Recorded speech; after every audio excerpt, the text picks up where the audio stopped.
Amados, muito bem-vindos a mais um encontro aqui com literatura, nosso último do dia, né? Nossa quarta-feira é sempre muito cheia. E como eu estava dizendo para vocês, eu estou muito animado com o tema da aula, porque é uma das minhas escolas literárias favoritas. Se não a mais, apesar de eu gostar muito do simbolismo. Cara, quando chega nessa daqui, eu fico assim, eita de acho. Por quê? Porque envolve tudo do que a gente gosta. Bagaceira, coisas ilícitas, coisas proibidas para menores de 18 anos. Mentira. Mas, sim, tem a ver com essa pegada aí. Porque o naturalismo é isso tudo. Como o próprio nome já sugere, é mostrar o homem em seu estado mais natural possível.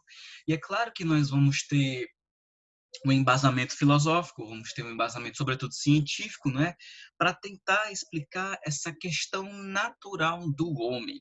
Então, vamos compartilhar aqui o slide com vocês, porque hoje nós também vamos falar sobre uma obra maravilhosa chamada O Cortiço. Está focando, meninas, está focando. Comprei isso aqui lá fora. Não tem no Brasil, mas fica a dica se você, né, quiser adquirir, tem aqui o meu cupom na descrição para você adquirir esse livro aqui maravilhoso, da Luísa Azevedo. Então, olha só, quando a gente fala no naturalismo brasileiro, nós estamos falando do ápice do realismo. É claro que vai conter diferenças. Por quê? Enquanto que o realismo se propõe a um descritivismo psicológico, objetivo, aqui a descrição já vai ser mais comportamental, baseada, sobretudo, nos princípios biológicos. Por quê? O que estava acontecendo naquele período? Nós temos bem a coexistência das tendências científicas, não é? Com as inovações tecnológicas, novamente o foco sendo naquelas pessoas menos favorecidas, menos privilegiadas. A novidade vai ser a seguinte, que naquela época, Charles Darwin, não é, lá da biologia, lançou a origem das espécies, né, com a teoria criacionista, né? Criacionista é a teoria? Darwin, ou é religiosa? Enfim, a questão biológica de que todo mundo, até mesmo os seres humanos, geral aqui, os bichinhos, os pássaros, as plantas, passaram por um longo processo de evolução. E aquilo foi uma afronta à igreja, porque fugia daquela perspectiva religiosa de que todo mundo nasceu do barro de Deus, né? Enquanto que ele disse, não, até mesmo os homens, eles seguiram uma linha de evolução até hoje, e como animais, eles também são movidos por instintos. A primeira coisa que a gente tem que pegar sobre a ideia naturalista é essa. Todo mundo aqui é movido por instinto, o que remete a uma certa selvageria, o que remete a uma questão animalesca, uma zoomorfização, né? Ok. Aí vem o Lamarck e vai dizer que, ok, que o comportamento, essas atitudes animalescas são motivadas pelo meio, o meio em que o cara lá está inserido. Ou o animal, enfim, ele vai reagir, é instinto. E aí vem o Hippolyte Taine, o francês, que vai dizer, para complementar, que todo mundo é determinado. Ou seja, complementando a ideia do Lamarck de que o meio condiciona o comportamento humano. E aí eles vão dizer que os romances naquela época, o comportamento das personagens seguiam a esses fatores. Há um fator biológico, há um fator do meio, não é? E ao determinismo. Então eles disseram, então são leis naturalistas, ou seja, o homem, sendo considerado um animal, ele deve ser analisado em sua condição natural. Daí o nome da escola ser chamada naturalismo. E eles vão deixar um pouquinho de lado aquela questão objetiva e individual e vão focar no coletivo. Afinal, animais andam em grupo. E se o homem é um animal, ele também vai ser analisado em grupo. E aí, para isso, eles vão lançar mão de romances que vão procurar explicar esse tipo de comportamento. São chamados romances tese. Então, bora passar aqui o nosso slide. Olha aí, amados, o que foi essa situação? Bom, é uma extensão, como já foi dito, da escola realista, que assim como esta qual o naturalismo, trabalha na observação da realidade, buscando uma explicação para o comportamento que vai ser justificado não só pelo meio, mas por fatores deterministas e por fatores biológicos. Ele vai dizer que o homem, tanto ele como ela, ele é resultado desses três fatores, ou seja, meio mais o biológico igual a comportamento. E aí nós temos a seguinte frase, pessoal: o naturalismo, nas letras, ou seja, na literatura, é igualmente o retorno à natureza e ao homem, ou seja, o homem no seu estado mais natural possível, beirando um animalesco. E aí ele vai dizer o seguinte: a observação direta, a anatomia exalta e a aceitação da pintura do que existe, ou seja, ele nu totalmente. Mas quando eu falo nu, sim, sem roupa mesmo, na questão da descrição do comportamento tal qual um animal.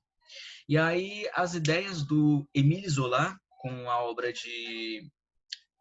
Germinal, que ilustra bem essa questão do meio agindo sobre o indivíduo dentro da literatura, junto com Charles Darwin, vão apoiar o movimento. Afinal, os escritores, eles estavam antenados com que a medicina, com que a filosofia e as demais ciências descobriam, porque eles podiam trazer todo aquele conhecimento para dentro da obra.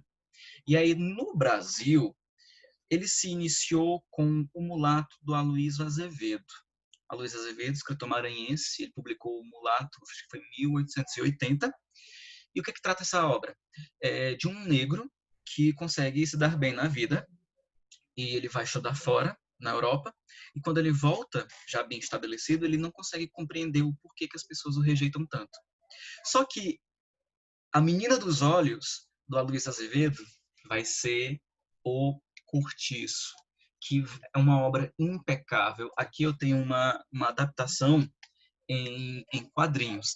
E aí é que nessa obra ele exemplifica com todas as palavras a questão naturalista agindo sobre aquelas pessoas. Por quê? Porque o cortiço é o espaço. O que é um cortiço? É um conjunto de casebres, de habitações populares, muito parecido com a Vila do Chaves. Só que se você pega bem em Rio de Janeiro, final do século XIX, você vê pessoas vivendo em situações precárias, em barracões, em casas populares, semelhante a cortiços. Tá? Vamos já chegar no comentário dessa obra. E aí, a proposta do naturalismo, pessoal, até, né, cara, é muito massa. A proposta naturalista é uma extensão do realismo. Não vão confundir as duas coisas. São situações diferentes. Realismo, psicologismo, naturalismo, comportamento. Os dois vão se propor denúncias sociais. Vão. Só que o naturalismo, ele busca explicar o porquê que as pessoas se comportam daquele jeito que os levam a serem nojentas, a serem corruptas, a serem, enfim, pessoas, né? Então, quais vão ser as características desse rolê aí? Nós vamos ter, primeiro de tudo, um determinismo biológico. Ok. Segundo, o objetivismo científico, diferente do que aconteceu lá no realismo, porque aqui eles vão fazer uso dessas vertentes científicas, sobretudo o determinismo, sobretudo o darwinismo, não é? E a questão do meio. E aí eles vão ter temas de patologia social, ou seja, a questão do ser humano ser mais escrupuloso possível, tá? A partir de uma análise da realidade. Então, muita atenção aos detalhes vai ser uma máxima aqui. E aí o ser humano vai ser descrito sob a óptica do animalesco e do sensual, porque, ora, o ser humano, enquanto animal, ele vai ter necessidades sexuais. Só que o modo como ele caracteriza essas necessidades vai ser beirando um animal, é animalesco, é o zoomorfismo, né? Uma das características do naturalismo é o apelo à zoomorfização, ou seja, as pessoas são desprovidas de dignidade ou de algum traço humano e se comportam como animais, tá? E aí nós vamos ter uma linguagem simples, uma descrição forte, como já foi dito, da narrativa, É uma impessoalidade, ou seja, o escritor ele não omite opiniões acerca das coisas, e sim uma preocupação com os detalhes. Por que eu digo que o Cortiço é a obra que exemplifica tudo isso? Porque o Aloysio Azevedo atingiu uma maturidade com esta obra. Então ele entrega algo de uma qualidade excelente, né? Seja na construção das personagens, seja na formulação da tese de que o espaço sim age no comportamento daquelas pessoas, daí a explicação dos romances tese, ser também uma das características do naturalismo, tá? Então, vamos fazer o comentário do Cortiço. É claro que vai ter outras obras, como, por exemplo, o Raul Pompeia com o Ateneu, que é um caso à parte. Vai ter o Luzia Homem, do Domingos Olímpio, que também é uma outra situação. Vai ter o Bom Crioulo, que é a primeira obra brasileira a tratar de uma relação homoafetiva entre um ex-escravo e o seu patrão. E é claro, olha só, a temática da homossexualidade, melhor, homoafetividade, porque não se fala mais homossexualidade, vai ser trazida para dentro do cortiço. Até porque, enquanto seres humanos e animais, há uma necessidade sexual, independente do gênero. Então, aqui nós não estamos falando de sentimento, mas sim de saciar vontades carnais. E aí, quando a gente pega o cortiço, nós temos duas coisas que vão embasar essa obra. Nós vamos ter a questão do romance tese, que já foi dito, que é como a obra, o Aloysio buscou explicar o comportamento humano influenciado pelo meio. Que meio é esse? O próprio ambiente, o cortiço. Então, o cortiço, em excelência, vai ser a personagem principal, tá? E vai ser tido como um organismo vivo. Então, você vai ter características biológicas aí. Quando eu digo organismo vivo, é lá onde todo mundo mora, é lá onde a dinâmica acontece. E o animalesco repousa porque na questão do cortiço moldar o comportamento das pessoas, tirando qualquer dignidade delas, qualquer valor moral, rebaixando a animais. Legal? Amados, alguma pergunta até agora? Alguma pergunta?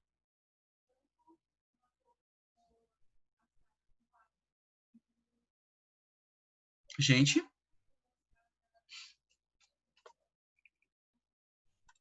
pessoas, bacana, tá tudo tranquilo, né? Tudo ok. Então, nós temos aqui, meus amados, um esquema, não é, do que foi essa obra. Mas, assim, o meu comentário não vai anular a leitura, não é? É preciso ler, ter conhecimento da obra. Então, do que vai tratar o Cortiço? Primeiro, nós temos aqui, temos que levar em conta de que, sim, o Cortiço é a personagem principal, porque é dentro dele que as ações vão acontecer. E aí nós vamos ter personagens simples, né? Nós vamos ter personagens tipo como o João Romão, que é o dono do cortiço, a Bertoleza, que é uma escrava supostamente alforriada. Nós vamos ter o Miranda, que é o objeto de inveja e de cobiça do João Romão. Olha aí, inveja, cobiça. Nós vamos ter a Rita Baiana, que desperta, não é, o fator erótico nos homens. Nós vamos ter o Jerônimo como um imigrante português bondoso que vai, né, sucumbir ao meio, e a Piedade junto com a esposa. É claro, vamos ter outros também, como a Pombinha. Ah, meu Deus, a pobre da Pombinha. Quando eu penso que ia ter uma personagem que iria se salvar, mas a Pombinha. Vocês vão já entender por quê. Então, a história começa, pessoal, com o João Romão, não é? Olha só a descrição dele aqui. Capitalista explorador. Por quê? O cara é motivado por dinheiro. Ele é igual ao seu siriquejo, ele só quer saber de dinheiro, dinheiro, dinheiro, dinheiro. E ele trabalhava numa espécie de quitanda, né? Que pertencia a um português. E aí, quando este português morre, ele deixa tudo para o João Romão. E aí o João Romão, que já tem algum dinheirinho, consegue comprar uma pedreira, não é? Consegue botar algumas pessoas para trabalhar, e lá ele vai construindo o conjunto de casinhas dele. Aí, o João conhece a Bertoleza, que é uma escrava, olha só, poderia ser essa senhora aqui, é uma escrava que, coitada, já estava juntando dinheiro para poder pagar a própria alforria. E aí o que o João chega e diz? Como ela era uma escrava que entendia de finanças, né, ele pensou, isso aí vai ser uma boa coisa. Então ele chega para ela e diz, olha, Bertoleza, é o seguinte, eu estou construindo uma coisa e se você quiser participar, assim, eu te proponho um casamento e aí em troca eu te dou a tua alforria. O que é que tu acha? E ela, poxa, eu quero ser livre, né? Livre estou, e acaba aceitando. Só que o João Romão, além de pegar todo o dinheiro dela, passa para ela uma carta de alforria falsa, né? E aí começa, e ela acha que está livre. E aí, em contrapartida, ao lado da construção do João Romão, tinha o sobrado do Miranda. O João Romão desejava a ascensão social, enquanto que o Miranda já tinha essa ascensão social. Só que ele queria ser aristocrata, faltava mais. E aí o João Romão tinha aquela inveja doentia de querer ser o Miranda, né? Então são duas realidades totalmente diferentes aí. E aí, em contrapartida, dentro do cortiço, mora a Rita Baiana, que é a mulata, né? A como se diz? A mais do lugar, e ela namora o Firmo, que é um capoeirista. E aí o que acontece? Quando o João Romão chega com a... João Romão não, perdão. Quando o Jerônimo chega com a Piedade, a esposa, para morar no cortiço, o Jerônimo passa a trabalhar na pedreira do João Romão. E o Jerônimo é aquela pessoa boa, é aquela pessoa que gosta da esposa, que é devoto à família. Eles têm uma filha, é um cara trabalhador que acorda às 5:30 da manhã para ir trabalhar e volta para casa todo feliz da vida. Só que, com o passar dos tempos, ele vai, como diz no livro, ele vai se acostumando ao calor daqueles trópicos, que vai deixando mais acomodado. E certa vez, ele voltando para casa, ele vê uma roda de pagode no cortiço. E quando ele vê, ele fica hipnotizado vendo aquela mulata dançando, né, com todas aquelas curvas. Ou seja, quem ele vê a Rita Baiana, né? E aí ele fica com aquela coisa de, cara, eu sou casado, eu não posso. Mas com o passar dos tempos, ele vai cedendo, ele vai se sentindo mais atraído enfim, por ela. E aí tem um determinado momento em que ele se mete numa briga com um companheiro da Bertoleza, ou perdão, da Rita Baiana, que mais na frente o Jerônimo, já preguiçoso, já não querendo trabalhar, já não querendo mais saber da esposa, vai acabar matando o cara e foge com a Rita Baiana, deixando a esposa com a filha.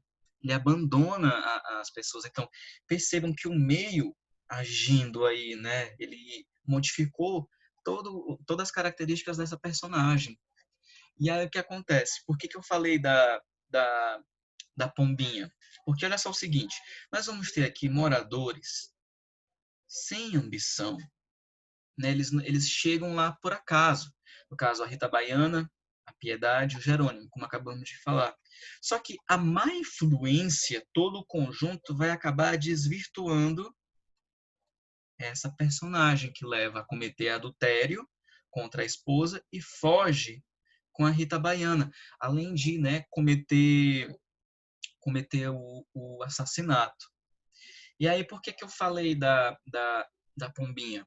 Porque a Pombinha era uma adolescente, tinha entre 14 e 15 anos, e era uma menina muito bem querida por todo mundo lá no Cortiço. Era a única que sabia ler, era a única a quem as pessoas pediam, né, para escrever cartas, já que ela sabia ler e escrever, e ela fazia tudo isso. E o interessante é que a mãe dela, quando a menina menstruou, ela saiu contando para todo mundo: "Ai, minha filha virou mulher, minha filha isso", e enfim, foi um estardalhaço sem fim. Então, a Pombinha tem essa pureza, só que não é por muito tempo, porque a coitada também é desvirtuada. E aí, quando ela recebe uma visita da madrinha, a própria madrinha, que é cocota, não sei se vocês conhecem essa palavra, cocota, tipo uma mulher que mantém um local onde mulheres trabalham vendendo o próprio corpo. Não sei se vocês conseguiram compreender esse eufemismo. Sim, ela era uma cafetina, no popular. E aí, como a Pombinha estava sozinha em casa, a própria madrinha olhou para a menina e disse: Minha afilhada, você está tão formosa, você está tão bem de corpo. Vem aqui, se sente à cama junto a mim. Aí a menina ficou mais madrinha, a gente não pode fazer isso. Ela, minha afilhada, olha só como você já virou mulher, olhando para os seios da menina e pegando. E nisso, ela incita a outra também a tocar-lhe os seios, e no final as duas acabam, né? Enfim. E aí a Pombinha, que era a parte boa, sai de casa, porque ela estava prometida em casamento a um rapaz que tinha uma certa condição e passa a virar prostituta. Tadinha da Pombinha. Eu fiquei assim, irado quando chegou nessa parte. Mas enfim, então, percebam aí que todo mundo aí sai prejudicado de um jeito ou de outro, porque o meio, né, articula-se para isso. Por que eu digo que o Cortiço é a principal personagem? Porque ele molda, né, o comportamento das pessoas, ele é um organismo vivo. Tem um determinado fragmento do livro que diz assim, era 5 da manhã e o Cortiço abriu os olhos. Não os olhos, mas sim as suas janelas. Aí a questão de abrir os olhos como se fosse algo vivo, né? Uh, o que acontece com o João Romão, não é, junto com o Miranda? Olha, o João Romão e Miranda ficam naquele impasse. É, quando o João Romão sabe que o Miranda vai virar aristocrata, vai virar um barão, o João Romão fica louco. E aí ele fica assim, cara, para eu poder ter o status de barão, eu tenho que casar com a filha dele.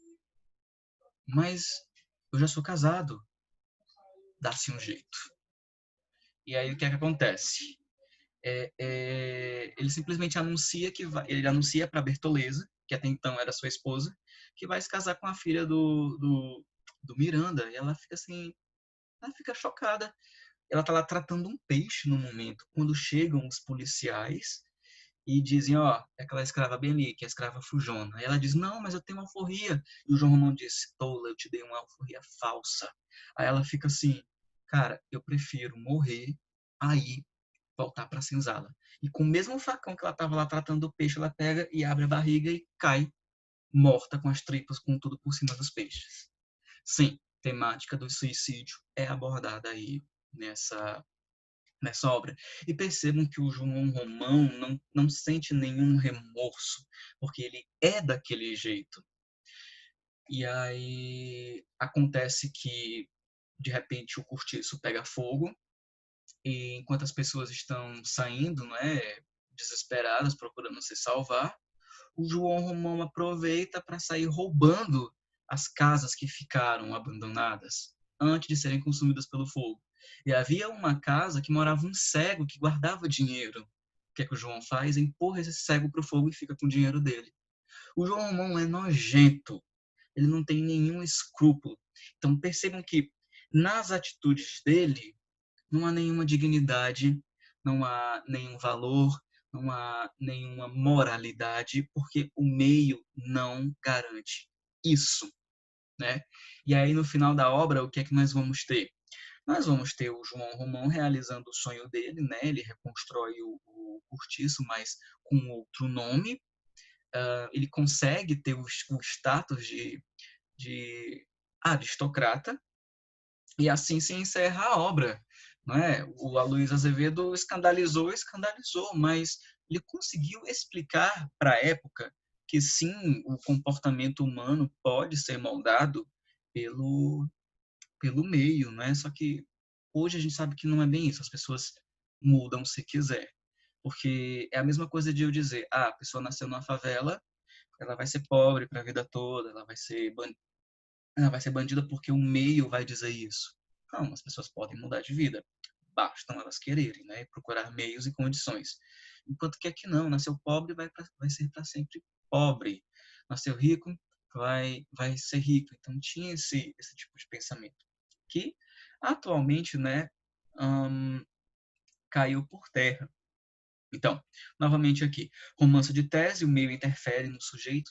Sim, no caso você viu aí a questão do Jerônimo, você viu a questão da Pombinha, não é? As personagens são psicologicamente superficiais, ou seja, elas não vão ser muito bem exploradas mentalmente, mas sim aspectos de comportamento. Afinal, o intuito aqui é explicar o porquê que elas se comportam daquele jeito.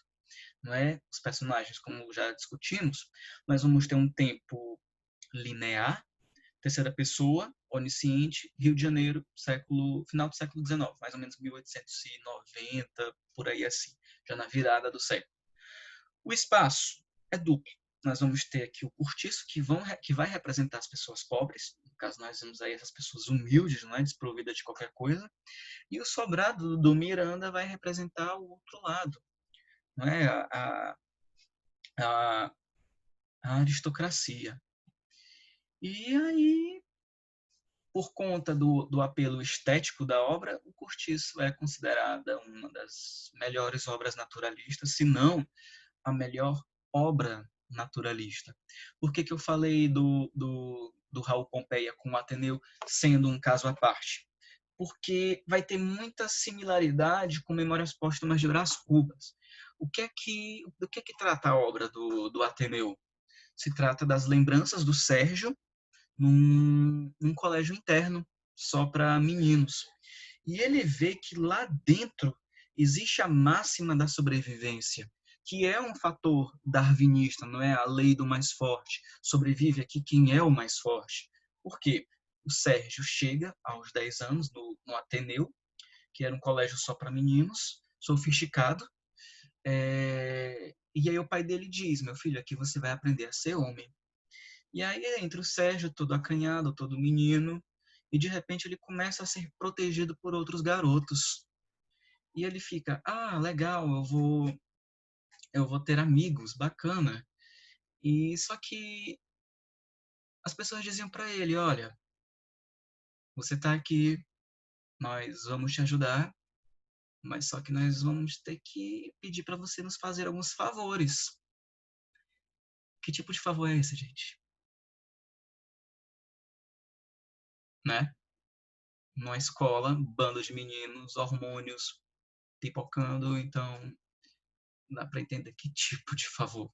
Que tipo de favor é esse?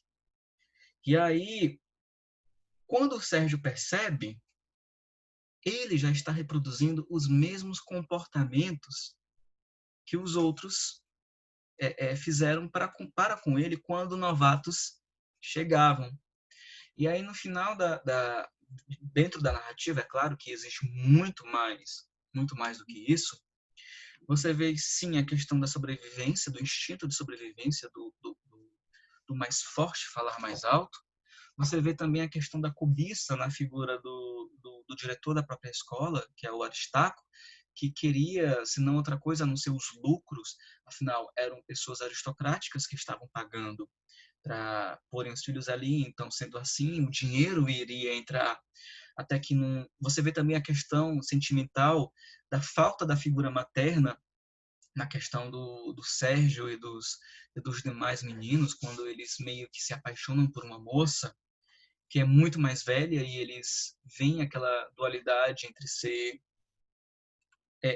um amor materno ou algo carnal, afinal eles estão entrando na adolescência, não é? Até que o Ateneu, no final da obra, pega fogo, encerrando aí as memórias do menino Sérgio. Por isso que é um caso à parte. Então você vê aí situações como o instinto de sobrevivência, de uma maneira geral, pegando aí também o Cortiço. Você vê o corrompimento, a autocorrupção, você vê a autossabotagem, você vê a desnudez, não é? Desnudez, nem sei se essa palavra existe. Enfim, vamos considerar a desnudez a falta da, de qualquer dignidade, de qualquer valor, de qualquer moral. Isso é a escola, isso é a escola naturalista, explicando as pessoas no seu mais natural possível. E quando a gente fala natural, comparando-se a animais. Tanto é que tem um fragmento no Cortiço que o narrador diz que as duas pessoas estavam fazendo sexo, o Ivan, urrando e berrando como dois animais no cio. Daí a característica da zoomorfização. É muito louco isso aqui tudo. Muito louco.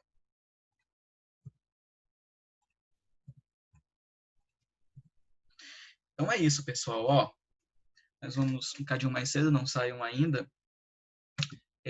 Mas, enfim, eu espero que vocês tenham gostado do narrativo do Curtiço e também da pincelada aí no Ateneu. Eu espero que vocês tenham compreendido bem qual é a proposta do projeto literário aí do naturalismo, que é justamente mostrar o ser humano no seu mais natural possível. Mas, claro, tratando-o como se fosse um animal. O foco aqui é a questão do comportamento, não é análise psicológica como o Machado de Assis fez com Dom Casmurro, ou não é uma denúncia social pautada lá nas memórias póstumas do Brás Cubas, não tem nada disso no meio. Aqui é algo bem... Eles utilizavam a literatura a favor da ciência, daí os fatores biológicos, comportamentais, etc, etc, etc. Certo, pessoal? Então, ó, não saiam ainda, fazer a chamada. E, meninos, muito obrigado por terem ficado até o final. Né? Eu sei que é muito cansativo, também estou cansado. E é isso aí, mas é sempre bom estar com vocês, pessoas.